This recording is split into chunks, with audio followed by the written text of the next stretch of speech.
Hello इन welcome साथियों, कैसे हैं? आशा करते हैं डियर सब लोग ठीक ही होंगे और आप लोग का स्टडी भी ठीक ठाक चल ही रहा होगा, है ना।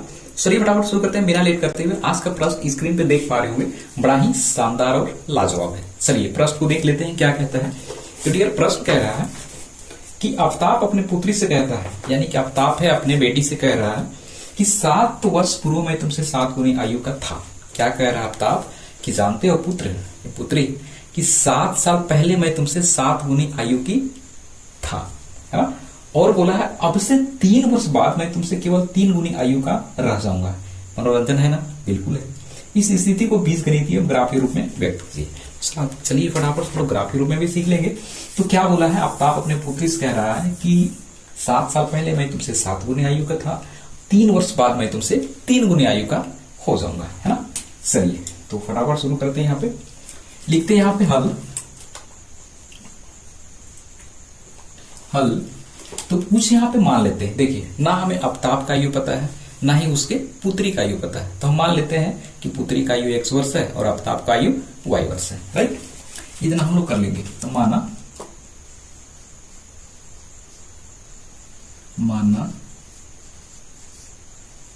पुत्री की आयु बराबर x वर्ष है। पुत्री का आयु कितना है? x वर्ष है। ठीक है सर, थोड़ा सा और अच्छा से लिख देते हैं। x वर्ष अच्छा चक्कर में और खराब हो जाता है। x वर्ष है तथा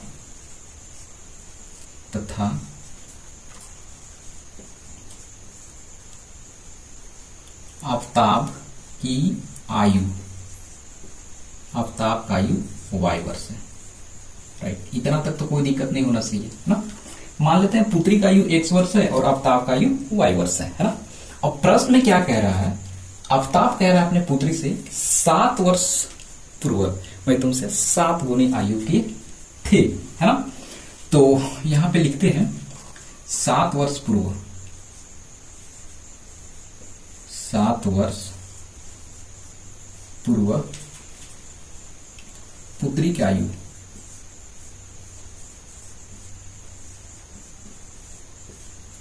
के आयु बराबर में x माइनस 7। देखिए एक चीज यहां पे ध्यान दीजिएगा कि जब पहले के बात करेगा, यानी कि हम 1 साल 2 साल 3 साल 4 साल अगर वो पहले जाता है, पहले का आयु इतना था, तो उस कंडीशन में हम लोग माइनस का यूज करते हैं और बाद वाले केस में प्लस का इस्तेमाल करते हैं, राइट। तो आपका एक एक पॉइंट जो है, एक एक डाउट क्लियर होते जाएगा, आराम से देखते चलिए। और यहां पे लिखते हैं 7 वर्ष पूर्व आफ्ताब की आयु,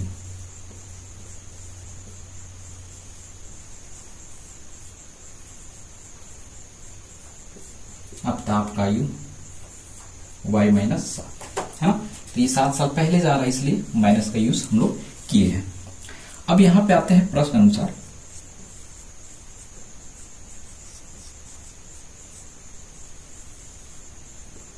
अब ध्यान से प्रश्न को पढ़िए। क्या बोल रहा है कि आफ्ताब कहता है 7 साल पहले मैं तुमसे 7 गुनी आयु की थी। तो चलिए 7 साल पहले किससे? पुत्र से। तो पुत्र की आयु कितना है? तो हमने माना है x माइनस 7 है। अब इसको y माइनस 7, ये हो गया आफ्ताब का, ये हो गया पुत्र का। अब 7 साल पहले 7 गुनी की थी, यानी कि 7 से क्या करना पड़ेगा? मल्टीपल करना पड़ेगा। तो हमने गुना कर दिया, है ना। चलिए अब इसको सॉल्व कर लेते हैं। x माइनस 7 बराबर इसके साथ गुना करेंगे, 7y माइनस 7 49 हो जाएगा। ठीक है सर, x हो गया बराबर, इसको इधर लाएंगे तो माइनस क्या होता है? 7y बराबर में, माइनस में छोड़ देते हैं, कोई दिक्कत नहीं है क्योंकि बराबर से इधर साइड में है। इसको बराबर से इधर साइड में लाएंगे तो माइनस में है तो क्या हो जाएगा? प्लस 7 हो जाएगा। अब आगे हल करेंगे, x माइनस 7y बराबर में प्लस माइनस क्या होगा? माइनस होगा। देखिए माइनस प्लस माइनस, अब ये इसके साथ घटेगा तो बचेगा किसमें? माइनस में। तो क्या हो जाएगा? 42। इसको और सॉल्व करना चाहेंगे तो और कर सकते हैं। x माइनस 7y बराबर में, सॉरी प्लस में, बराबर से इधर लाएंगे तो प्लस क्या हो जाएगा? 42। ये समीकरण 1 बन के तैयार हो गया। आशा करते हैं ये अच्छे से समझ में आ गया होगा। आगे बढ़ते हैं, प्रश्न को और आगे पढ़िए। आफ्ताब फिर कहता है कि 3 वर्ष बाद, ये तो पहले था ना, 3 वर्ष बाद मैं तुमसे 3 गुनी आयु का हो जाऊंगा, है ना। तो चलिए इसको भी कर देते हैं। अब यहां लिखते हैं अब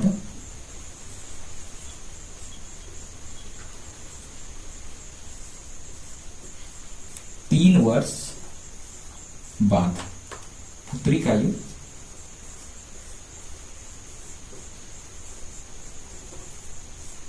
आयु बराबर क्या हो जाएगा। अभी तुरंत बताएं, बाद वाले केस में प्लस लगता है, यानी कि x प्लस कितना आगे जाएगा, 3 साल आगे, यानी कि +3 तथा 3 वर्ष बाद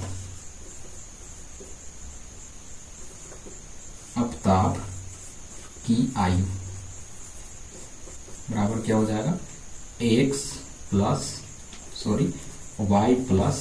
7, ये हो जाएगा। चलिए अब इसको प्रश्न अनुसार सेट करना चाहेंगे, तो जैसे इसको सेट किए थे ऐसे इसको सेट करेंगे। पुत्र का आयु कितना है, तो आप बोलेंगे सर x + 3 है, बराबर में y + 3 है। अब कितना गुना हो गया, तो 3 गुना हो जाएगा, है ना। अब इसको फटाफट सॉल्व कर लेते हैं आगे, बस बने रहना, 100% समझ में आएगा, आपके दिमाग के खौफ से भी जाएगा। चलिए सर, तो आगे हल करेंगे। x + 3 इसको छोड़ देते हैं फिलहाल में, इसको सॉल्व करते हैं। 3 को y से गुना करेंगे तो क्या होगा, 3y प्लस में 3 तिया 9 हो जाएगा, है ना।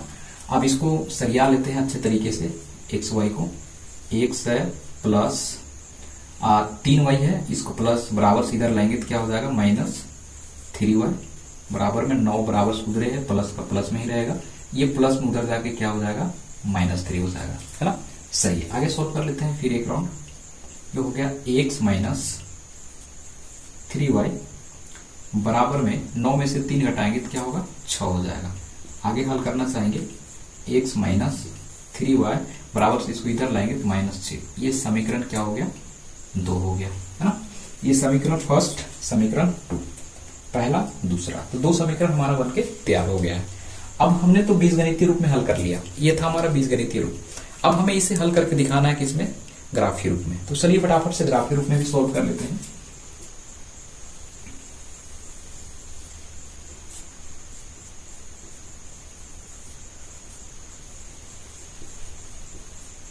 ग्राफीय रूप में समीकरण 1 से, समीकरण 1 कितना है, तो समीकरण 1 है, देख पा रहे हैं, x - 7y प्लस में 42 है ना।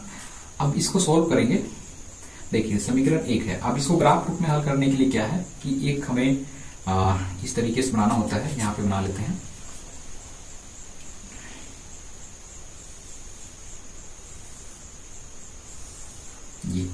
यही वाला डाटा हमारा ग्राफ में सेट होता है, तो ध्यान से समझेंगे। इसको मानते हैं x, ये है y, 3 को बक्सा बनाना होता है, 1 2 3 हमारा कंप्लीट हो गया। ज्यादा बड़ा नहीं बनाएंगे तो भी कोई दिक्कत नहीं है। अब चलिए देखिए, इसको और एक बार हल करेंगे, तो हम इसको इस तरीके से लिख सकते हैं। आप बोलेंगे बिल्कुल, देखिए -7 को बाहर निकालेंगे, 7y बराबर में 42 उधर है, तो उधर बराबर से उधर साइड में भेजेंगे तो क्या होगा, -42, ठीक है सर। और ये वाला जो है बराबर से इसको भी इधर भेजेंगे तो ये क्या है, प्लस में है, इधर आके क्या होगा, -x हो जाएगा, ठीक है सर। y को बाहर निकालेंगे तो -42 -x बटे में -7 कहाँ आएगा, नीचे आ जाएगा, माइनस माइनस खत्म हो जाएगा। तो y बराबर कितना हुआ, 42 - x बटे में 7। तो हम माइनस को यहीं से हटा देंगे इस जगह, तो कोई दिक्कत नहीं, क्योंकि ये खत्म हो जाता है, ये खत्म हो गया है, ये खत्म हो गया है। अब इस बक्सा को भरना होता है, कैसे भरेंगे, x के मान क्या रखेंगे कि इसके साथ माइनस करके 7 से कट पीट के y के मान निकलेगा। ध्यान से समझेंगे कि x के मान कोई रखेंगे, जैसे फॉर एग्जांपल हम x का मान 0 रखते हैं, देखिए ध्यान से, x का मान 0 रखेंगे, यहाँ पे 0 रखेंगे इस तरीके से 0, तो 42 में से 0 घटाएंगे तो क्या बचेगा, कुछ नहीं बचेगा, वही 42 का 42 रहेगा, और 7 से डिवाइड करेंगे 42 को तो 7 - 42, तो इसका मान कितना हो जाएगा, 6 हो जाएगा। ऐसे आप माइंड में इसको यहाँ पे सॉल्व कर सकते हैं। अगर इसको सॉल्व करना चाहेंगे तो थोड़ा ज्यादा डाटा हो जाएगा, है ना। तो चलिए अगर कुछ और यहाँ पे लेके देखते हैं, जैसे अगर यहाँ पे हम ले लेते हैं कोई क्या ले लें, यहाँ पे अगर हम ले लेते हैं 6 ले लेते हैं, ध्यान समझेंगे। x का मान अगर हम 6 ले लेते हैं तो 42 में से 6 घटा देंगे तो कितना बचेगा, 35। तो 35 बचेगा, तो 35 को काटेंगे 7 बचे 35, यानी क्या हो जाएगा 5 हो जाएगा, राइट। इस तरीके से ये भी डाटा हमारा फिल हो गया। कुछ और एक आध सोच लीजिए, हम यहाँ पे ले लेते हैं सॉरी यहाँ पे 35 नहीं बचेगा, 34 बच जाएगा, तो फिर ये घटेगा नहीं, है ना। तो कोई डाटा और सोच लीजिए इसको।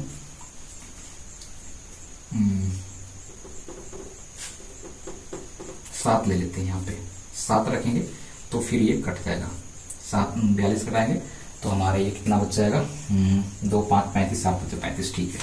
और यहाँ पे कोई और डाटा कोई सोच लेते हैं यहाँ पे, तो अगर यहाँ पे 8 ले लेते हैं, ध्यान समझेंगे, 8 ले लेंगे तो क्या हो जाएगा, 42 में से 8 घटा देंगे, थोड़ी बड़ा ही कोई ले लेते हैं, 14 ले लेते हैं, तो हमारा कितना हो जाएगा यहाँ पे 28, 7 चौका 28, 4 हो जाएगा यहाँ पे। इस तरीके से जो है इसको फिल कर देना होता है ना। अब थोड़ा आगे बढ़ते हैं। समीकरण 2 में, समीकरण 2 हमारे पास कितना है, तो समीकरण 2 आप देख पा रहे हैं x माइनस 3y माइनस 6। इसको सॉल्व करेंगे तो क्या बनेगा, x बराबर इधर भेजेंगे माइनस में, बराबर से उधर जाएगा तो प्लस 3y हो जाएगा, और ये भी प्लस 6 हो जाएगा। अब इसको हम बक्सा बना लेते हैं,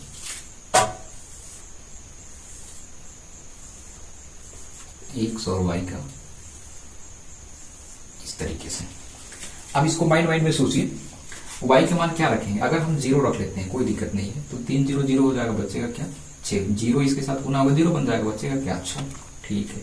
x का मान कोई और सोचिए, अगर हम 1 ले लेते हैं, यहाँ पे 1 लेंगे, 3 1 3 और 6 3 9 बन जाएगा ये। और कोई सोचिए, अगर यहाँ 2 रखते हैं, 2 रखेंगे तो 3 2 6 हो जाएगा, 6 6 12 हो जाएगा। तो इस तरीके से जो है दोनों का हमने ग्राफ के रूप हल कर दिया। अब बनाना है इसका ग्राफ, है ना। तो चलिए ग्राफ बना दें। तो अब इसका स्क्रीनशॉट लेना चाहेंगे तो स्क्रीनशॉट ले लीजिए, क्योंकि इसको मिटाना पड़ेगा ग्राफ के लिए, है ना। तो चलिए आशा करते हैं आपने कर लिया होगा। तो अब इसको जो है ग्राफ रूप में हम अंकित करते हैं।